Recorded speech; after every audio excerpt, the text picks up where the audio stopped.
Beyond the Pale 22. I'm 33 and I found someone I love deeply and genuinely see a future with, but I still find myself craving other women and I don't think that part of me will ever fully go away. How do I reconcile the part of me that wants long-term love with the part that still wants to experience more? That is a doozy. And I think it's something that a lot of guys feel. I certainly know that I did for a long time, and that was the reason that I was a bastard in some previous relationships and, was playing away and like just behaving in ways that were really they didn't make me feel proud because I wanted love, but I also had this desire for novelty and I couldn't square that circle. I couldn't keep my dick in my pants, but I also wasn't sufficiently prepared to be honest with my partner and say, hey, this is over. I need to go and fuck someone else. I couldn't say that. So you end up in this messy middle ground. That's the worst place to be in. I think a few things that you can try and think about here. First off, you're not broken as a guy for finding other women attractive. And the fact that other women are attractive is not an indication that there is an issue with you and your partner, especially someone you love deeply, genuinely see a future with. David Buss told me this story that a guy sent him an email saying, "Thank you very much, Dr. Buss, you saved my marriage. Before I read your book, I thought that because I was still attracted to other women, walking down the street with my wife who I love and the kids who I love and this life that I found really fulfilling, I would look at other women and find them attractive. And I thought that meant there was a problem with this relationship." And your book said there is an area of the brain in men that does not exist in the same way in women that gives us reward signals for looking at anything that's sexual. Even a couple of rocks that look like a pair of boobs, guys will look and be like, yeah, nice rack, and get a little bit of reward in our brain from that. His point was, I thought that the fact I found other women attractive was an indication that my relationship was broken. What you told me was this is something that's just ingrained. It's not a indication that there is an issue or some sort of shortcoming with the partnership I have right now. It's just the way that men are wired. And it doesn't mean that I need to act on it. It doesn't mean that I have an issue with my wife. And it alleviated him of all of this guilt. And it sounds like there's at least a little bit of guilt going on here. Practically, you need to kind of make a decision about what it is that you want. Do you more want the love deeply, or do you more want the novelty? And you can try and do the polyamory thing, I suppose, but I have very limited hope in that for most people. I think it is a fraught and difficult foundation to build a relationship on. And I think that for most guys,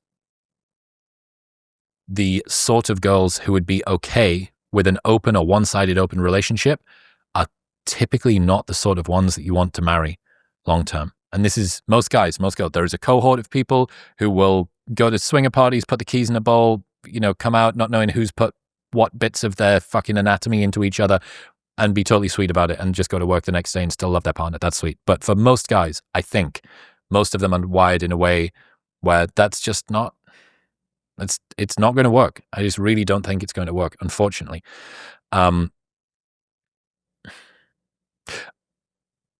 If you don't think that this part of you is ever fully going to go away, and that might be true, can you live? This is a really simple question, actually. Can you live with the fact that you're going to find other women attractive, but that you can't fuck them if you want to be loyal to your partner? If you can live with that, you lean into the David Buss sort of pilled approach. Doesn't mean there's a problem with your partnership. It's just something that's there. The same way as you might be hungry when you're on a diet, but you choose not to eat the junk food. It's like, fuck.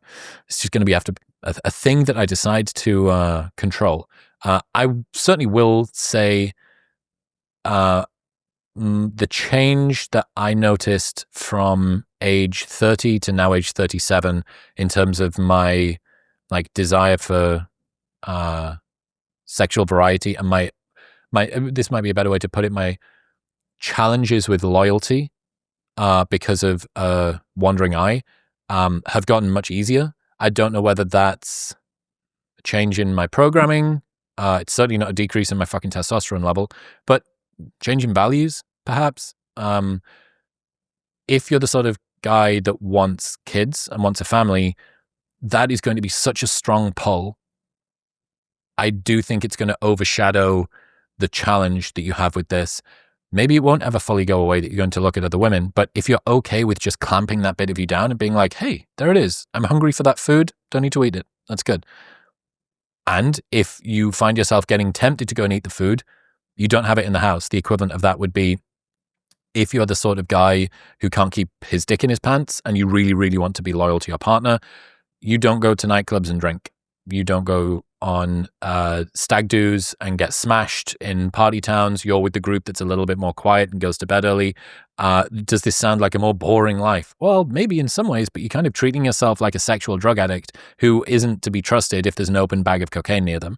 And if you're in a club at 2 a.m, having all of your inhibitions gone after 10 drinks, that's a high risk environment. So design your life so that this risk doesn't have the opportunity to manifest. You want long-term love, allow that to flourish. Spend your time like consuming content that nourishes that part of you. Get good dad inspo on YouTube and think about all of the ways that family life's going to be amazing. And I get the sense that as you grow up, that is going to come down into land. So hopefully that helps. This episode is brought to you by Element. Summer hits different when you're actually hydrated. That tired, foggy, muscle crampy feeling most people chalk up to heat or exhaustion, it might be electrolytes, and plain water alone won't fix it, which is why Element is such a game changer. It's a zero sugar electrolyte drink mixed with sodium, potassium, and magnesium in the exact ratio your body needs. No sugar, no food dyes, no artificial junk. And this summer they've dropped something new, lemonade salt. It's like a lemon popsicle grew up, got its life together, and started supporting your adrenal system and your hydration. And best of all, there's a no questions asked refund policy. So you can buy it, try it for as long as you want, and if you don't like it, they'll give you your money back and you don't even need to return the box. That's how confident they are that you'll love it. Plus, they offer free shipping in the US. Right now, you can get a free sample pack of all 8 flavors with your first box by going to the link in the description below or heading to drinklmnt.com/modernwisdom. That's drinklmnt.com/modernwisdom. Look who made it to the end of the video. Seeing as you're still here, why don't you check out this right here? Go on.